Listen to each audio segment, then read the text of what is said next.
How is this still going on? This verse been going for way too long. If you're blind, you can see that this is wrong. And I won't comply. Not me, no way. Good morning, everyone. Lots going on, as usual. Have you been paying attention? Pierre Poilievre does interviews with people after his events. Oh, that was good. And at the end of these things, they're recorded, and he'll make videos out of them if they're worthwhile. And he did an interview yesterday with a woman, and he made a little minute-long video talking about the increase in price of flour and eggs and butter and milk and the things that you would need if you were running a bakery. And the video is okay. It's fine. It was a video like he's been doing. It was no problem. But the amount of pushback, because the woman gave him Nanaimo bars and they talked about flour, people started using that to attack Mr. Poilievre and say he's misrepresenting how you make Nanaimo bars. There's no flour in Nanaimo bars. And of course there's flour in Nanaimo bars. There's graham cracker crumbs in them. Anyway, it doesn't matter. But still, it's very interesting. The whole structure of the online argument is to find anything at all wrong with it and then use that to get underneath the argument and say because he didn't know that flour is not used in Nanaimo bars, which it is, then why? Then this whole argument is out of line, right? Like, I don't know. But the whole Flourgate inflationary conversation, because Pierre pivots it back into inflation and attacks Justin on it, but it's not interesting to me, the video, the whole thing surrounding the video, attacking Mr. Poilievre and attacking this baker for daring to talk about the increased price of food making business unviable. That's interesting to me. And I'm going to show you cafes and pubs shutting down in the UK in England, United Kingdom, because of exorbitant energy bills. And we're talking about last month, their bill was $1,800. This month, it's £10,000, which is about $20,000, which is very expensive. So this is happening, and it seems to be happening on a schedule, on a very accelerated schedule. Yes. Cabinet shuffle today.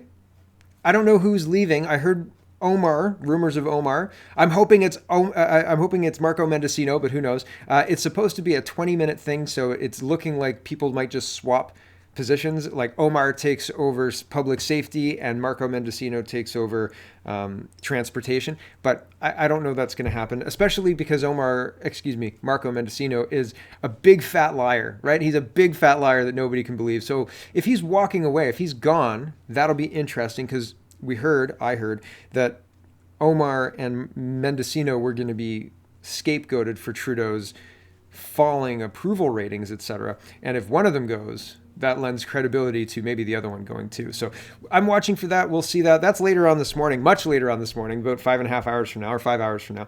But it's supposed to be a fast one, and I'll show you that. Internet censorship ASAP, says Marco Mendocino, of course. And Liz May... Oh, good old drunky Liz May.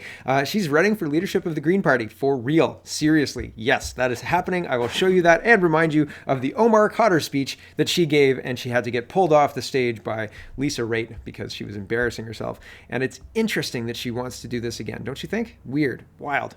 Wonky. Okay, first, before we get into this, if you want to support the show, head over to CanadaPoly.com. You can check out the forums. They're free. You can do a one-time payment or a monthly subscription. You can check out my book if you're interested in that. You can sign up for Kitchen Table Talks, or click this link here if you shop on Amazon and want to support that show this way. You can check out Locals if you're interested in that. You can check out Canada Report if you're interested in that. Sorry about not uploading to Bitchute recently, the last 7 days or so. The first couple of days, the first 2 days running, it gave me an error, and I didn't know why, and I didn't know what was going on. And I haven't actually opened Bitchute again. I'll try again today because somebody said, hey, what's going on with Bitchute?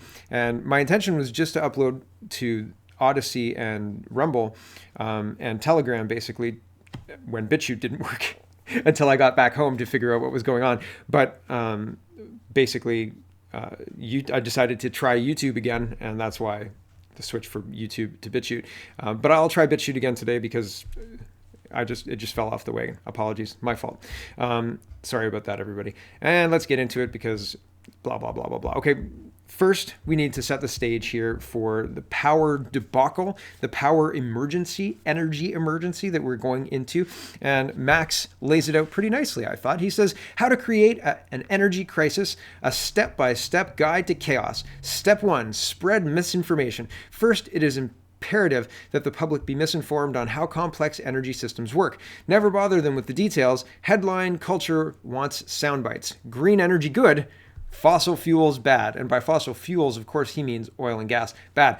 Keep it simple, keep them stupid. Step 2, create fear. Lots of fear. The world is going to end, and we only have insert date to fix it, or insert days to fix it. When people are afraid, they'll do basically anything you tell them to do. Spread fear, and the agenda will be much easier to swallow. Once they're terrified, continue with the next steps. Step 3, kill nuclear energy. Nuclear is way too clean and way too efficient to be allowed to proliferate. See steps 1 and 2 on spreading fear and misinformation. Can't let them know nuclear is safe and clean. Once we shut down the reactors, it will be very hard to restart them. Step 4, strangle the capital. To create a proper energy crisis, we need these pesky banks to stop funding fossil fuel companies. ESG to the rescue.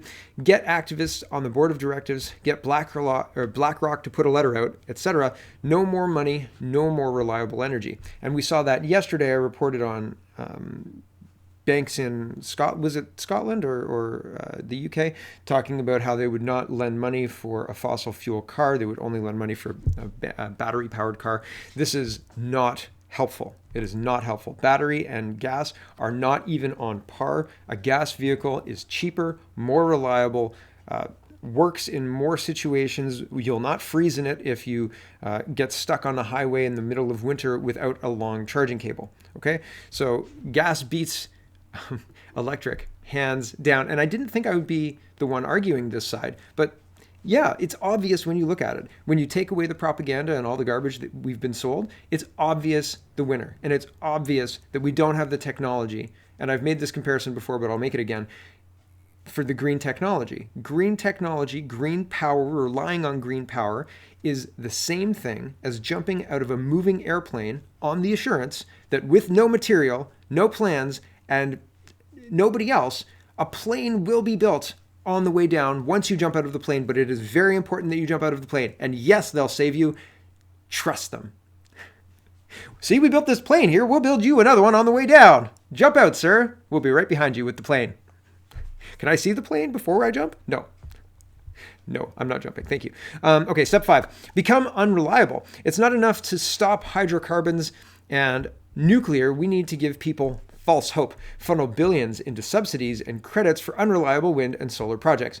Wind and solar regularly make up, after having all of these subsidies in years, a decade at least of subsidies, they make up less than 10% of the energy mix in Alberta and even in Ontario. It is insulting how much money we've spent on this failed thing. How much do we need to see this fail before we pull the funding and lean into what works and stop stymieing ourselves? We are cutting ourselves off at the knees repeatedly because somebody says it will save us from our environmental destruction or something like that.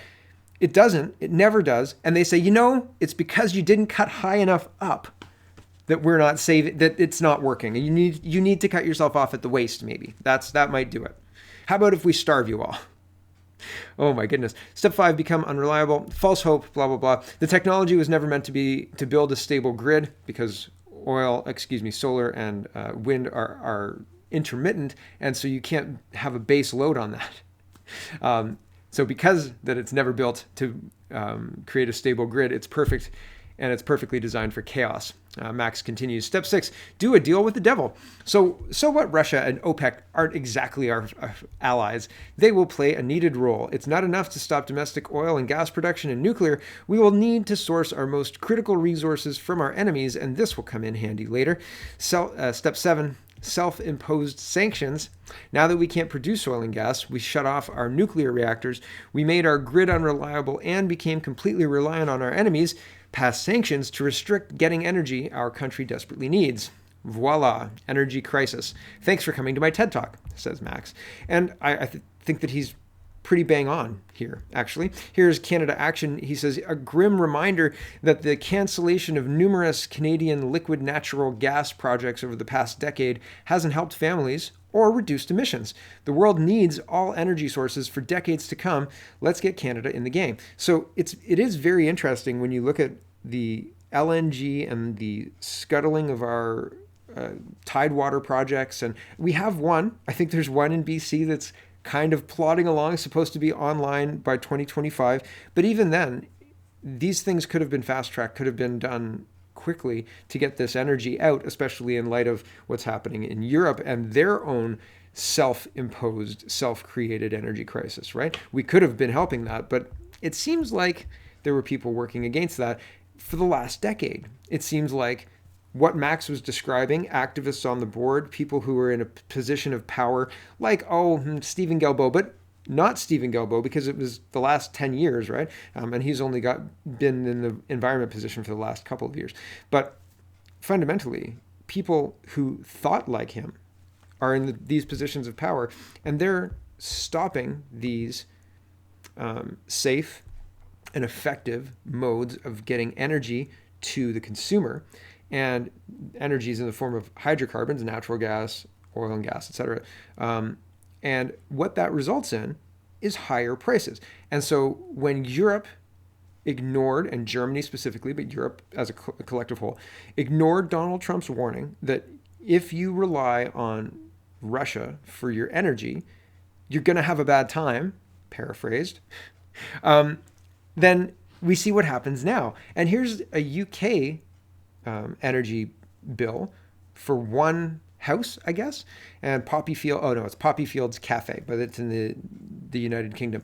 And she says, I think it's a she, I get this electricity bill today. How in the name of God is this possible? We're a small coffee shop in Westmeath, and the bill is £9,836 and 92 pence.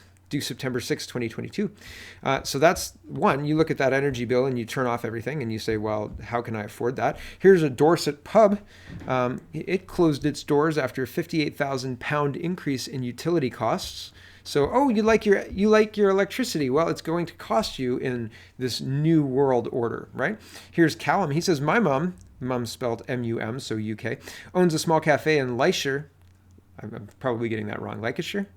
Her electricity bill has just jumped from £10,000, $12,000 a year to $55,000, $64,000 a year. She's working out her options, but more than likely she'll be forced to close. So this is what this is designed to do. This is the problem. And that was the UK, and that's all happened yesterday. Yes, yesterday. That happened very recently. This stuff can happen like this. People have been talking about it. I've been showing you Adam Brooks, I think. He's got a pub in London, and he's an industry guy, and he gets on the radio and stuff. And he's been talking about this. He said, when your pubs can't afford their utilities, you're not going to have pubs anymore. And what happens in the knock-ping-run-on effect there, if there's no pubs and the farmers that make the food that go to restaurants, right, don't have to produce that food because the restaurants are gone, do they change track and go to grocery store foods or what? And it's different, right? So it's an interesting situation, but it's a domino effect. When one fails, it impacts the next, and the next failure impacts the next, and it picks up speed. So I want to show you it's happening here too. Here's that video I was talking about with Mr. Polyev and the baker, and they jump all over it. I'll show you in a minute. But here's Polyev and fees. Right. And I found that in times of COVID, a lot of people, mainly seniors, were coming by just for a friendly face. We all masked up. We all practiced all the social distancing. But it meant a lot to them to come out on Saturday and talk with somebody. Right. Unfortunately, I had a real setback in February this year. Right. So I temporarily shut down my bake stand. And now that I wanted to reopen it 6 months later, the price of flour has doubled, sugar, butter, and it's cost prohibitive for me to reopen. Wow, so the price of flour, sugar, butter, eggs, other ingredients, and eggs, in addition to love that go into these Nanaimo bars, too expensive. Love is free, though. Just too expensive, just inflation. That's why we're going to stop creating cash. We're going to start creating more of what cash buys, get rid of the inflationary taxes so that we can have more of these love-infused Nanaimo bars. So there you go. Pretty standard stuff, really. And here's Ryan O'Connor responding to Tasha. Tasha says, there's no flour in Nanaimo bars. Not about the expensive ingredients, not about the bakery not being able to reopen because Canada's too expensive and it's cost prohibitive. No, there's no flour in Nanaimo bars. That baker's lying. Ryan O'Connor says, out of touch Laurentian, quote, I know more about baking than the baker whose business is being impacted by COVID restrictions and inflation because I can afford to buy cakes and not have to make them. Right. So, smart people could Google things like, is there flour in Nanaimo bars? It's very, very funny. But again, I'm not meaning to highlight, and that's just one taste. Like you could go on a rabbit hole finding flaws with that video. And it's insane. It's absolutely, completely insane. You would think that there's no other problem in Canada than Mr. Poilievre nefariously saying that there's flour used in Nanaimo bars. And it's not even just flour. You heard them talk about sugar and eggs and milk and other things. They were talking about a whole bunch of different stuff. It wasn't just flour. If they said this flour to make this Nanaimo bar is more expensive, okay, maybe you have an argument. But the whole video doesn't say that. And in order to enforce this, the government knows that people are going to ignore and lie, right? Not pay their taxes. It's not going to be, if there's an honor system to fall in line with the environmental edicts that are being passed down, most people aren't going to do it because it's cost prohibitive. They're not going to do it not because they don't want to, but because if they do, their business will fail. And so they'd rather have a business, and people would rather have the service than comply with these stupid policies. So what do? You create a police force that is an environmental police force. Here's Martin Shields, and this is from August 25th. Stephen Guilbeault responds to this saying, this is fake news. Here you go. And we've talked in person with a number of people in the ag sector, and they're really concerned of what they're hearing about the government's plan to reduce something by 30%. It's getting a little fuzzier in the sense sometimes it's talking about reducing fertilizer, sometimes it's reducing the footprint. We're not exactly sure. The government's been a little waffling on what actually they're saying. But it's very concerning in the ag sector. They're really concerned. We have leading ag producers. We're pushing the edge always on new technology to make a better environmental ag sector. But I saw something today, and it was a job posting. It was a federal job posting called Enforcement Officer, Environment Enforcement, under the government's legislation that passed the Environment Protection Act. So just want to read you a couple of things of what a person might be doing who is one of these new hires. They're conducting inspections to ensure compliance with the federal environmental laws. They're conducting investigations into alleged violations of federal environmental laws. And then it talks a little bit about what a person might be wearing. The environmental enforcement officers are required to wear uniforms, carry officers' equipment like a duty belt, body armor, handcuffs, a baton, spray. This sounds like to me we have another police force being developed in this country to enforce the Environmental Protection Act. But this is an enforcement like we haven't seen before. This doesn't sound like we're advising you that this is optional, the direction you want to go. This sounds like mandatory. They're establishing a level of police force.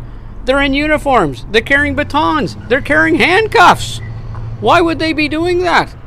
We're talking about our ag sector, environmental protection that they're talking about. Do you understand now why I have a lot of constituents when they see this advisory out there on protection of the environment to do with a 30% reduction of something, fertilizer, or the use of? This is really an interesting job posting, one that I am very concerned about what this level of policing will be about in Canada. So he makes no bones about tying this off and tying them very, very closely together. Fertilizer reduction, or the reduction of 30% by something the ag sector uses. The government's not willing to be very clear on that, says the MP from Bow River.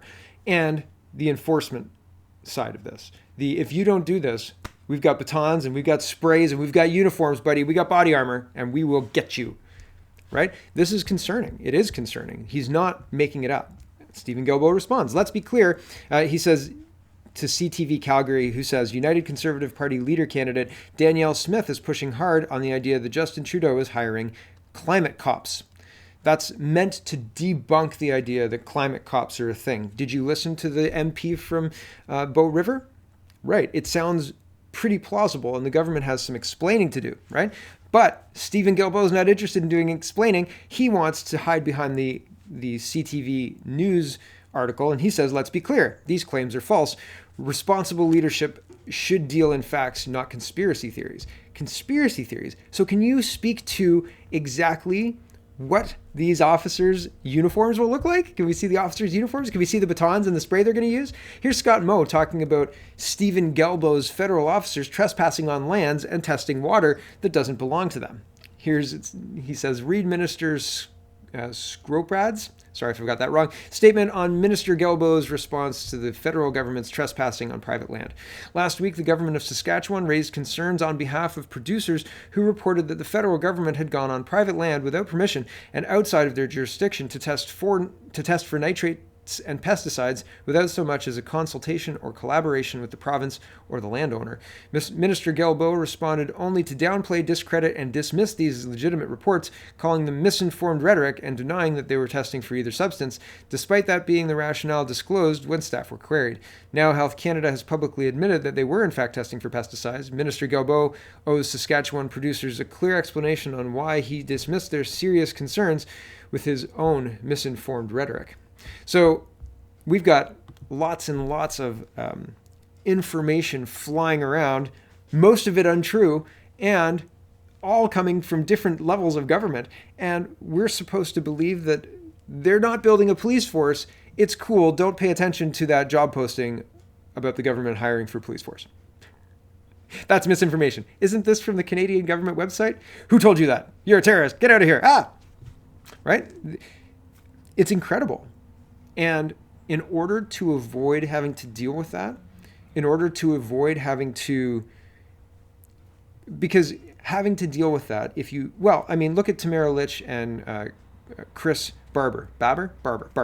I've got a report today that talks about how their trial will start in September of 2023. So going to protest the government in February 22 results in years-long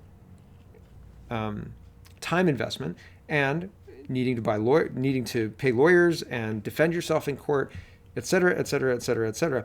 And there's a cost to this, right? It takes a long time, and it's prohibitive to the normal person. They don't want to get involved because either they understand that it's prohibitive and it takes a lot of time, if you're effective at all, right? Or if it's not effective, it's a waste of time. So people are being this kind of crackdown, this kind of response, and even Guilbeault's response of dismissing and lying about it, it's designed to demoralize you so you just stop fighting. That's the point. And sorry it took me a minute to get there, but that's the point. That's the whole reason. And if you don't get demoralized by the lies and misinformation coming from the government and the press, then you'll get crushed by the legal system when it comes for you, even if you didn't do anything wrong. We've seen that over and over again. Tamara Litch spent 48 days in prison. Governance, let's talk about that. CBC has confirmed reports that there will be a minor federal cabinet shuffle tomorrow. According to sources who spoke confidentially with CBC News, the shuffle is due to one cabinet minister choosing to leave for personal reasons, apparently health reasons. So I don't know. Who's it going to be? Minister Omar, Minister Marco? We'll see. Minister Blair? Chrystia Freeland? I don't know. No, I don't think it'll be Chrystia Freeland. At this point, she's integral to the government. She's the one doing the prime minister job while Justin Trudeau hangs out at the cottage and spends $12,000 a month on groceries. Weird. He's like the character in Forgetting Sarah Marshall at the beginning where, what's his name? He's in the apartment by himself and he's like, "You shall not pass," right? That part?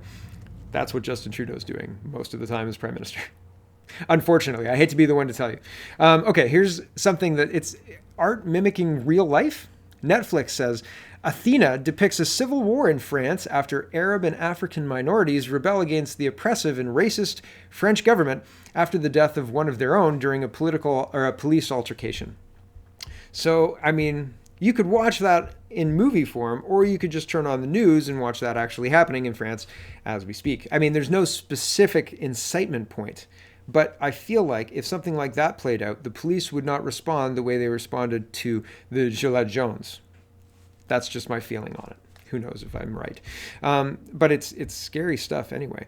Holly Doan says, Cabinet promises internet censorship legislation as soon as possible. Quote, I can assure that Canadian Heritage Minister Pablo Rodriguez and others within our government are leaning in on this and will bring forward the legislation as quickly as possible.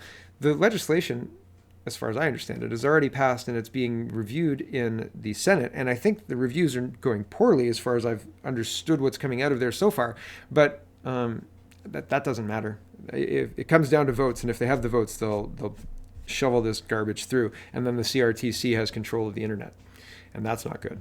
And not easily undone either. So not easily undone being that you'd have to have a government that's elected, that's probably not a minority government, that's probably doesn't have anything to do with Liberal, NDP, or the Bloc, and maybe even the Conservatives, although I could see the Conservatives using that as a centerpiece of a legislation, like a legislative promise, because if you have the votes, it's easy to do. It's the getting the number of votes that's hard, right? So it's not, but once it's law, it's very difficult to undo. And once the government has that kind of power, the power of Twitter, right? The power to silence or deboost people, remove people that you don't like. Do you think they're going to give that up? I don't. I think that'd be foolish. Okay, Justin Trudeau warning. We're just going to listen to the first minute or so. Rebel News frames this way. Trudeau claims the rise in anger towards politicians stems from increasing anxiety because of climate change and states it's time for responsible leadership. Do you believe him? Yeah, I mean, well, after 7 years of Trudeau, leadership would be good. Responsible leadership, a medium amount of leadership, a monkey who has a plan, like a monkey that's hungry, that kind of leadership. Justin Trudeau is not a very good leader. Anything would be better. A peanut butter sandwich, right? A peanut butter sandwich would have better leadership credentials than Justin Trudeau. What was the bar in The Simpsons? Boy, I can't remember the name of the bar. Green bar? It wasn't a green bar. Okay, here's Justin Trudeau. About a minute. On the rise in threats that politicians are facing.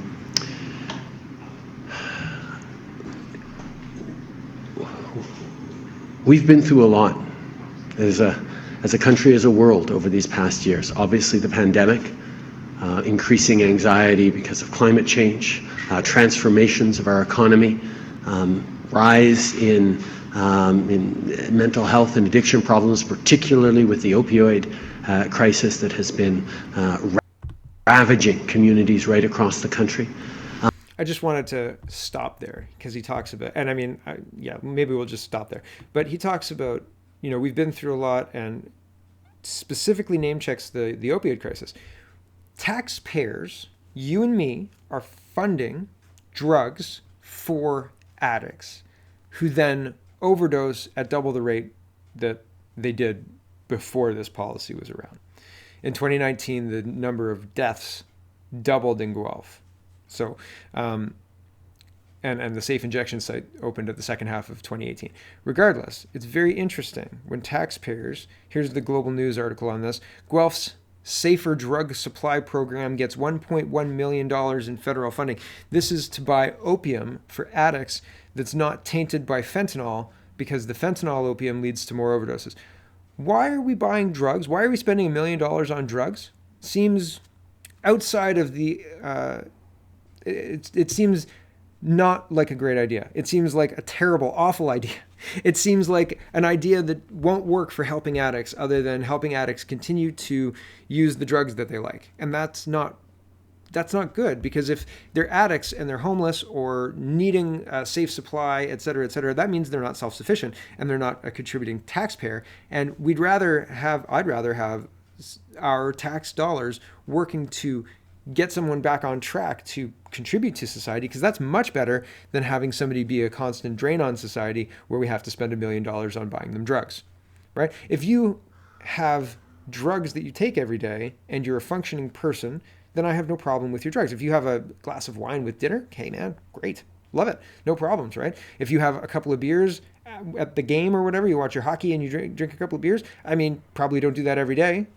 People can fall into that. It's very easy. And then it messes up with your sleep. But regardless, that's up to you, not me, right? But when I have to spend $1.1 million to subsidize your beer habit, buddy, no, sorry, man. No, I'm not paying for that. Maybe stop drinking so much beer and go to work, right? Like, and become a self-sufficient person who understands balance, who understands that if you want something like drugs, great, go ahead and do that. But you work the other time.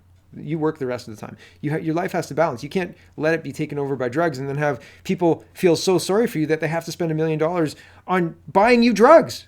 It's insanity. It doesn't make any sense. It's crazy. Why are people so selfish?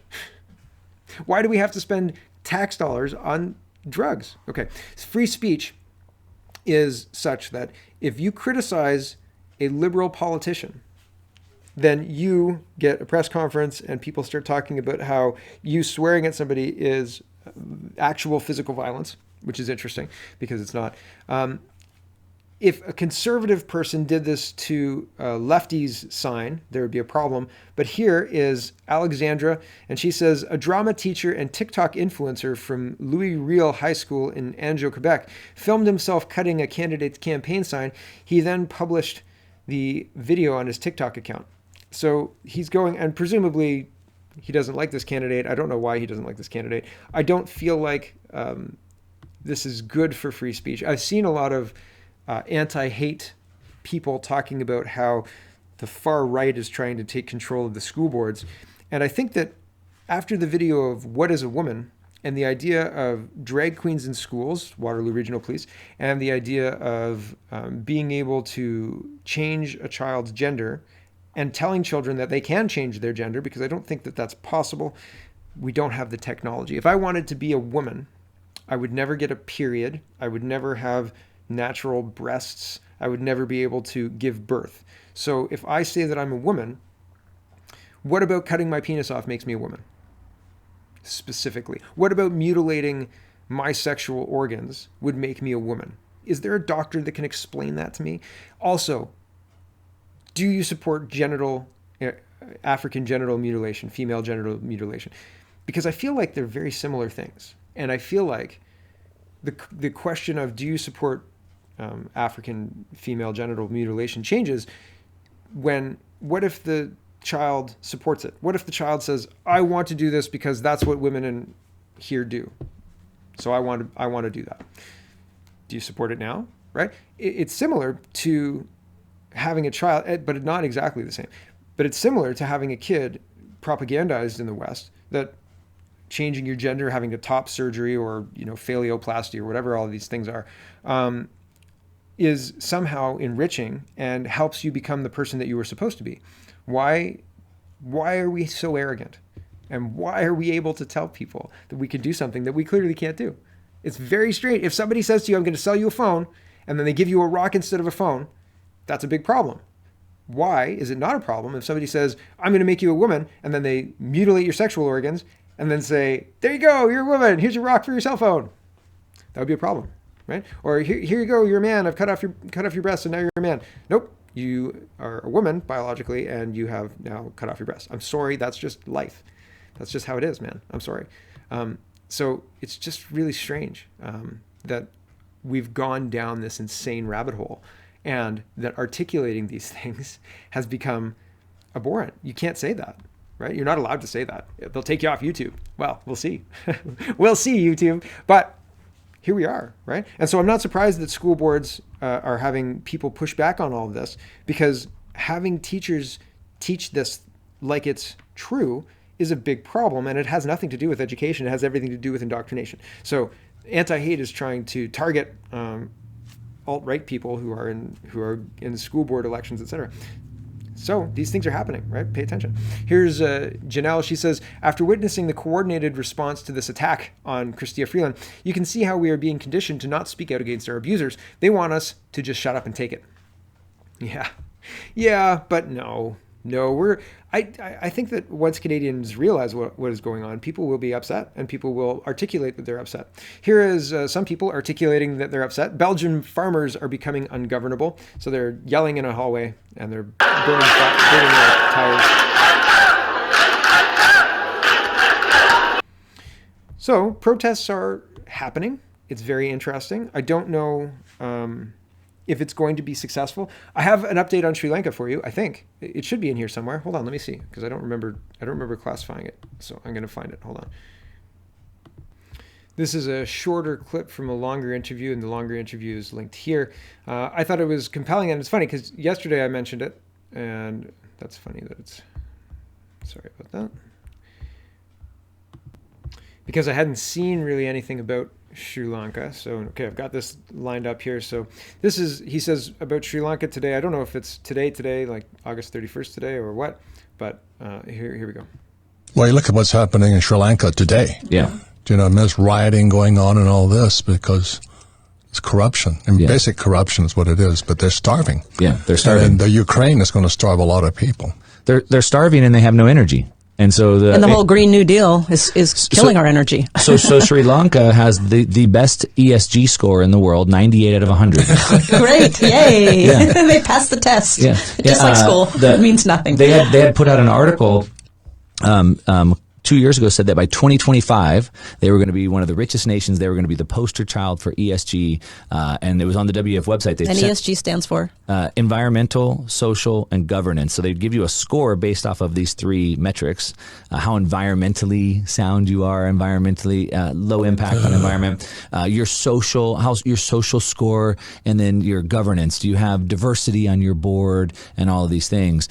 And so they were going to be the poster child for this. They proclaimed that we will be the best by 2025. They said by 2025 we'll be one of the richest nations in the world based off of this sustainability. Sri Lanka coming apart at the seams right now. Well, no, they're completely gone. Yeah, they defaulted on their bonds. They got no money. Nobody will loan them any more money. They don't have any money to import any energy, so they have no energy. So they went the path that the Great Reset is all about, and they're gone. And they're gone.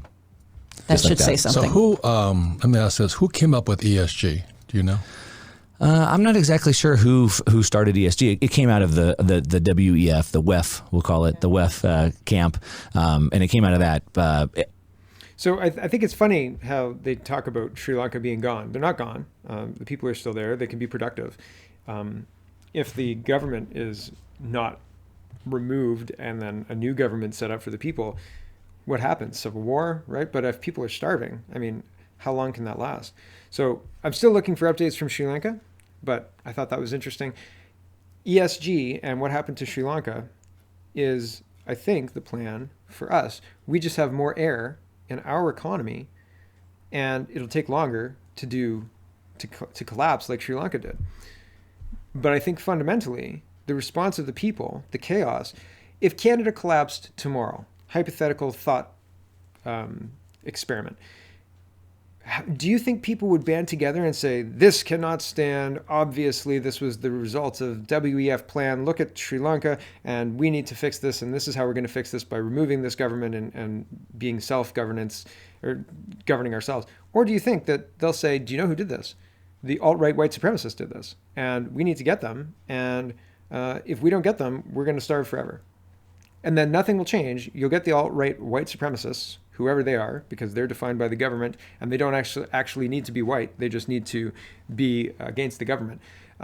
And once they're all gone, then you've got a whole bunch of true believers. You got North Korea. Okay? That's what you got. So which one do you think is more likely? Unfortunately, I think the second one. So I hope that I'm wrong, but it looks to me like the second one is way more likely than the first one. The first one requires people to be brave and stand up and say, no more, you don't represent us. Look at the disaster that you've caused in 7 short years, you insane people. That's what it requires. And I don't see that happening. So I hope I'm wrong. CTV News is reporting Elizabeth May and running mate Jonathan Pedno, among 6 Green leadership hopefuls. A Green leadership race. Ooh, exciting. With Liz May. Oh, be still, my Canadian politics loving heart. Here's Elizabeth May, and the reason she should not be the Green leader is, pretty well encapsulated here with Lisa Raitt saying, no, Liz, you need to get off the stage right now. Here's just a little bit of it. It's just ridiculous. Rambling and unbelievable. Wait, Lisa, I wake up thinking about a horse is a horse, of course. This morning I wake up thinking this. Why am I thinking this? Do you guys wonder? Liz, hang on. We wonder why you're thinking that too, but you know. Wait, you know what? Do you guys remember the theme song? Welcome back. Who knew Cotter was spelled K-H-A-D-R? Welcome back, Omer Cotter. It matters to say it. Welcome back, Omer Cotter. You're home. Doesn't it strike you as unusual? I didn't use up my time. No, you didn't. There's a lot unusual about your speech, Liz, but we're going to take off. Omer Cotter, you got more class than the whole fucking cabinet. Thank you. Green leadership candidate right there, everyone. So, I mean, do with that what you want, but I think there's a reason that she should not be the leadership candidate. I think there's a reason she should not be the person who is the Green Party is basically the Liberal. The Liberal Party is more green than the Green Party at this point in time. So Elizabeth May just wants the leadership dollars. I don't know. What's her motivation here? Didn't she retire? Didn't she get married and retire? And then who knows?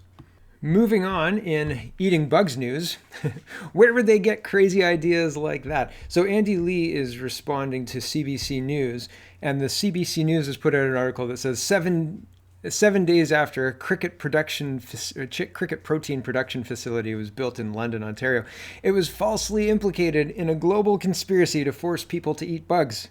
And Andy Lee says, why? Where would they get a crazy idea like that? And then she links the World Economic Forum's website where it says why we need to give insects the role they deserve in our food systems.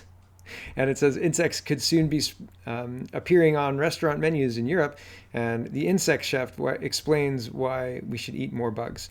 So it's crazy, right? It's so wonderful, or it's so weird. Why would people think that this insect place that opened in London, Ontario is going to be providing insects for human consumption? They put out a press release yesterday talking about how no, it's just for pet food. But in reality, on their website, they talk about how they want it integrated into human systems too. It's not weird. It's, doublespeak. And again, it's meant to wear you down. It's meant to, you don't know what the truth is. They do. You don't. And so if you say, oh, I don't want to do this, they say, don't worry about it. You're not going to have to. And then 6 months later, when you have to, right? Just like the safe and effective. Oh, maybe some myocarditis. Michael Geist is talking about, the other day, a Liberal MP, Chris Biddle, called Michael Geist racist because Michael Geist wasn't getting on board with the Liberals' latest ridiculous internet censorship stuff.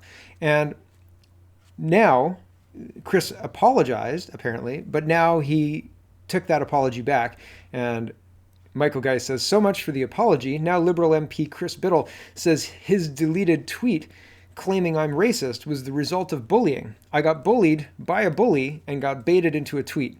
I never tweeted at him. I don't follow him, and muted him months ago. It's funny, the whole idea of a bully forcing you to do something, right? The bully making you say something mean or, evil or racist or something to that effect. Weird how bullies can do that, right? It's also strange how governments are compelling speech. I don't think bullies can compel speech. The guys trying to, and failing, to fall in line with the idea that online speech is somehow the problem. And him calling Michael Geist racist for not agreeing with the Liberal policies isn't the problem. He got bullied, you see. And that's online bullying is the problem, not Michael Geist's dissent, right? Here's the update about Tamara Lich and Chris Barber. Oh, it was Barber. Okay. Tamara Lich and Chris Barber, two organizers of the Freedom Convoy that took place mainly in February 22, are set to have their trials take place in September 23. Seems like a really long time for something that's an emergency, right? Don't you think that they'd want that whole thing done? And if there was a really big problem, they'd want that examined as closely as possible.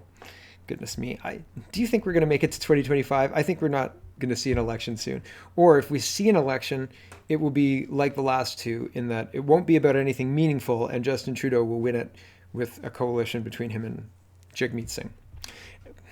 So that's my prediction, unless something changes drastically. Alistair says, how many 14-year-olds need to die suddenly in their sleep before there are investigations? This whole article is about this kid who died, and it's terribly sad. 14-year-olds shouldn't die, particularly like this. And how there's a celebration at a soccer pitch, and they're going to release balloons for him. And I don't think I could go. It's a nice gesture and all that stuff, but if it was my kid, I wouldn't be able to go. It's, again, like nice gesture and all that stuff, but nope. It would be very difficult. And like, I don't, the idea that this is potentially a ticking time bomb in more kids is a very scary thing. And I hope that somehow we avoid it, but it's not seeming very likely. Here's Danielle Smith, and she says, as Premier, I will make it illegal for post-secondary institutions to deny students access or otherwise sanction them based on their vaccine status. In addition, there will be no further shutting down of in-person classes at our post-secondary institutions. So that's one of the front-runners, in my opinion. Actually, I don't think there's another front-runner. Danielle Smith talking about how she'll govern Saskatchewan, Manitoba, Alberta. I've talked about before how she was talking about net zero, and somebody mentioned that she was talking about net zero to use it against the people who are trying to use it to justify further crackdowns. They were saying that because, and I haven't found a clip of this, so if you have the clip of this, please do send it and I'll play it. But they were saying that she was saying because of the forests and all of the other stuff that Canada has, we're already net negative, never mind net zero.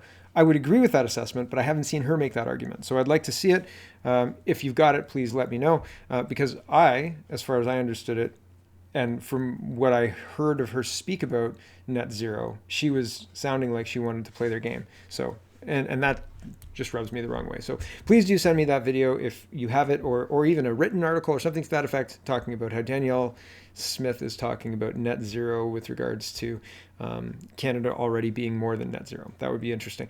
With regards to the vaccine stuff, the Ontario government certainly needs to come out with guidance, and if not legislation, to prevent secondary institutions and hospitals from discriminating against unvaccinated people and or firing people who are unvaccinated, etc.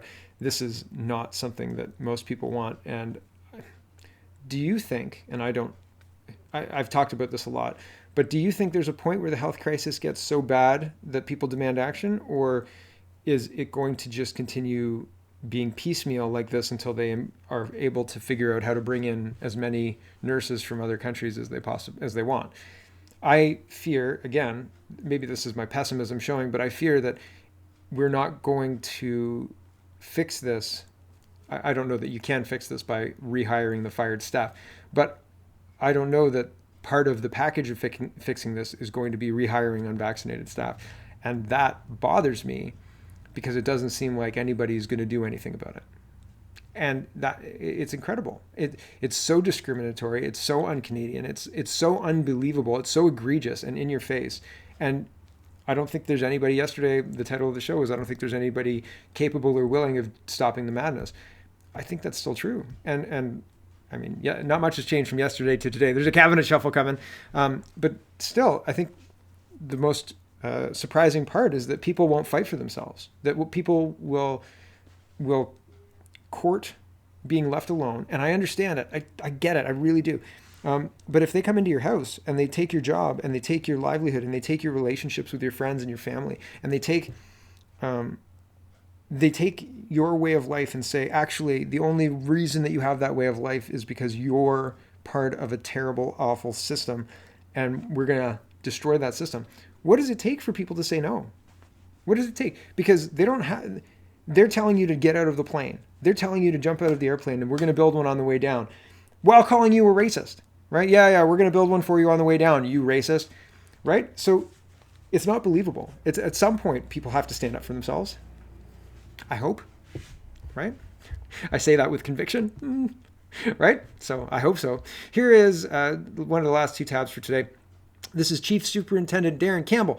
He blew the whistle on the Liberal government's interference in the 2020 Nova Scotia mass shooting investigation. In his opening statement to the SECU committee, he explains everything that's at stake, both for the RCMP and for our country. This is a worthwhile 3 minutes. I don't think I'm going to play the whole thing.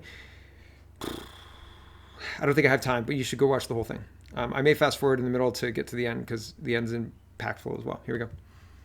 I am aware of certain allegations of political interference directed to the RCMP with respect to the investigation into the mass casualty incident. At the heart of the issue is my recollection of a meeting that I was called to attend on April 28, 2020.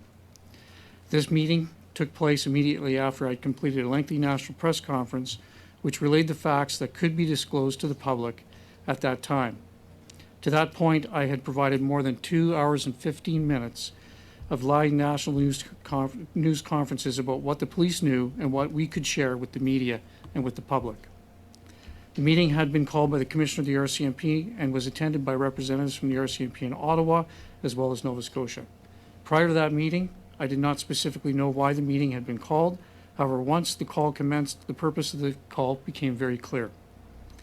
The Commissioner expressed in no uncertain terms her clear disappointment that I did not release specific information in my news conference related to the firearms used by the gunman. What was relayed to me and others during that call is at issue here today. I stand by the notes that I made on April 28, 2020. I have a distinct recollection of the content of that discussion between the Commissioner, my colleagues, and I. In my view, the purpose of the call was to allow the Commissioner to express her disappointment with the fact that I did not relay specific or detailed information about the firearms used by Gabriel Wortman. On several occasions during that call, the Commissioner stated that she felt disrespected, that she was sad and disappointed with the fact that I had not released the information about the firearms used, and that she had been advised that I would release that information. The Commissioner also said that she had promised the Minister and the Prime Minister's office that information about the firearms would be included in the press briefing. As detailed in my notes, I attempted to explain to the Commissioner that I could not and would not release that information at that time, as a premature release could have a negative impact on the investigation. It was at that time the Commissioner told my colleagues and I that we didn't understand, that this was tied to pending legislation that would make officers and the public safer. I left that meeting feeling deflated and, to borrow the Commissioner's words, sad and disappointed. My position was firm that I would continue to protect the integrity of the investigation by not releasing any information that could have a negative impact on ongoing investigative efforts. We owed this to the victim families, the survivors, to the public, and to those tasked with completing an impartial, competent, and professional investigation. So in summary, it was never my intention to enter into a political or public disagreement or discussion as to what took place in that meeting, nor was my response to the meeting based on any personal issues with the Commissioner or indeed any other individuals, nor was it based on politics. At the heart of the issue was a matter of principle and sound investigative best practices related to protecting the ongoing investigation, which at the time was in its early stages. The principle was the oath that I swore to uphold as a young recruit over 3 decades ago. I could not and would not break that oath, which is sworn by all members of the RCMP. I think that that's impactful. I did play it all, so it's important. And I think that him talking about Lucky pressuring him, telling her telling him that she was disappointed in him, and pushing for, you don't understand, this is tied to this legislation, shows clear political interference. And I think that it's a huge problem because having political interference at that level of police investigation casts doubt on the independence of the RCMP, casts doubt on the leadership of the RCMP, casts doubt on the ministers and the Prime Minister and the PMO, all of it. All of it has a stench of corruption, and all that they're doing is opening the fridge a couple of times so you can smell it better, right? Like, it's unbelievable. It's unbelievable. And like I've said before, I didn't think we'd live through anything like this in Canada. I was determined that that I was living in not very interesting times, right? And then the Iraq War started, and all of the rest of the 2000s happened, and holy smoke, we live in very interesting times indeed now. And it's very scary in a lot of ways. because of the uncertainty. And who knows when people will stand up and say, enough is enough. It took a long time for the Soviet Union to collapse. It was 70 years or something to that effect, right? And it took a mistake like Chernobyl to, well, it's probably more complicated than that. But that was one of the inciting events that led to the collapse. But a lot of it is because of the corruption. A lot of it was because it couldn't sustain the weight of its own lies. And we are, I mean, goodness me, we're not approaching that point yet because the people are so willing to go along with it, right? This is the last little bit. Mikhail Gorbachev died yesterday. And here's a Pizza Hut commercial in Russia. And I was watching it and I thought it was an American commercial. And I thought, oh my goodness, they brought Gorbachev over to do a Pizza Hut commercial in the United States in the 80s? That's crazy. But it wasn't. It was Gorbachev was responsible for restaurants like Pizza Hut coming to Russia. And I thought that was interesting. So as the old guard passes on, because that was politics, you know, in the 80s and 90s and before, it's interesting to see that we haven't solved any problems. We haven't really doubled down on fixing the things that we thought we had fixed in the 90s, because I thought that there were certain things that we've had that conversation and that problem solved. That problem is agreed upon at this point in time, and we've got the best solution in place that we can muster. And what next? I had a lot of optimism, right? And young naivety, I think. But it's very interesting to see humanity walking into the same rake we've walked into many times before. And it doesn't matter that it's the stupid idiot leaders that are doing this. We're doing it too. We bear responsibility too. And it's us that need to stand up, or our kids are going to have to, right? And so that's where we are. All right, and that's where I'm going to end it. Do you want to watch the Pizza Hut commercial? It's all in Russian. Here's the Pizza Hut commercial. It's in Russian. So it is Gorbachev. Because of him, we have economic confusion. Because of him, we have opportunity. Because of him, we have political instability. Because of him, we have freedom. Complete chaos. Hope. Political instability. Because of him, we have Pizza Hut. The great combiner. Oh, goodness. There you go. So I hope Gorbachev is passed on in a better place and all that. Well, was he a good leader? I don't know. I don't know much about Mr. Gorbachev, really. He brought Russia Pizza Hut. So could he be all bad? You know what I miss? Pizza Hut lunch buffet. Pizza Hut lunch buffet is probably the high watermark of the 90s. It was epic. It was amazing. And the early 2000s too. And now it's, if it exists at all, I don't know if it does still. Most of the Pizza Huts I've seen around have kind of closed up shop. But if the lunch buffet is still around, it's a shadow of its former self. They used to have soft serve ice cream. They had, I'll not get into Pizza Hut because that's really not the focus of the show. All right, couple of show notes before I go. What else? Michael and Amanda, I got your note. Deathlock Holiday is an interesting song. They like their crickets a lot, or they love their crickets. It was very funny. I was responding in email, but I'll respond in email too. And there was another thing that I meant to mention. Oh, I talked about the Bitchute thing. Apologies for the mess at the end of the show here. That's enough out of me. Thanks for watching, everybody. Check out CanadaPoly.com. Check out CanadaReport.co. Check out Speaking Moistly and all the things I do on there. And have a wonderful, wonderful day.